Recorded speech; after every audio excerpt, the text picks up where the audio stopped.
O'Connor. Thank you, Mr. Chair.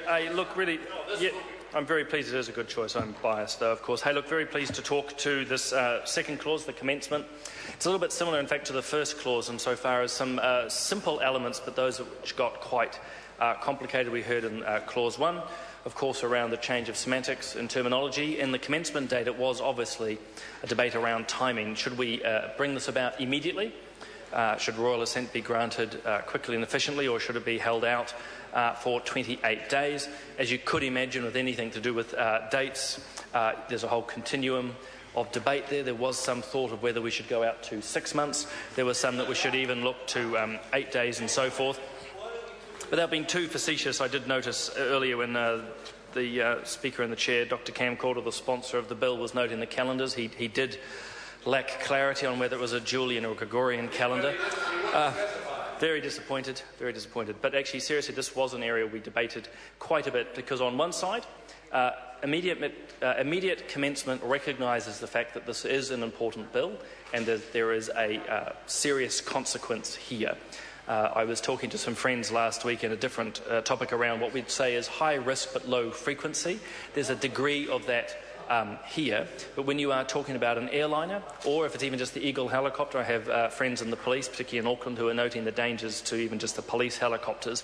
Surely the argument goes that we should put this into immediate effect, and we as a select committee debated that at length.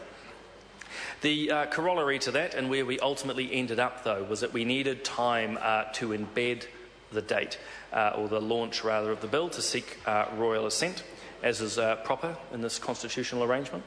But what we thought was 28 days allowed two things. First and foremost, it gave an opportunity to our constabulary, to the New Zealand Police Force, to put their structures in motion in order to allow them, a full and proper consideration of what's required to get the paperwork sorted, to read through the various legal consequences, because, of course, as other speakers I'm sure have noted, this bill itself relies on other bills. We heard Mike Sabin earlier talking around the possession of knives and so forth. So there's those elements that have to be considered. The second side, though, was sort of the fairness of law. And I'm no lawyer, which may be a good thing for the country. But one of the elements is people have to understand the laws themselves. What's, I suppose, what we'd look in philosophy as natural justice. What gives people the opportunity to understand what this law means and what it means for them. Because at the heart of this is handheld lasers, items which people are quite familiar with, from those who use them for quite normal and adequate means, be they a lecturer at a university or so forth, or an engineering firm, to those with more nefarious intent. Whether or not, Dr Calder, they are fluffy, hirsute or otherwise is a point for another debate. But we need people to fully understand what they...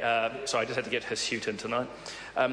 The key, though, is what was the appropriate timing. And I think what we've tried to note was the balance between those 2 points of tension.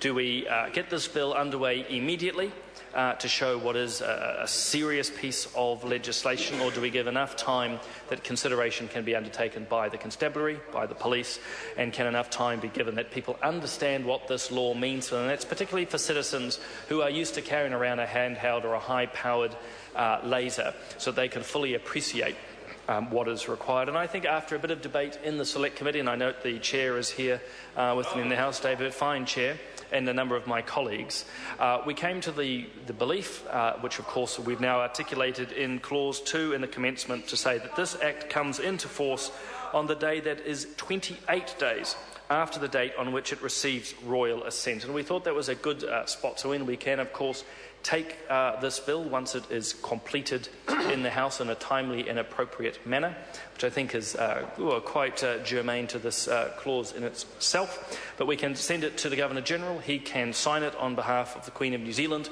We can get it into the statute books, but then we have 28 days for consideration, so that Kiwis can make them.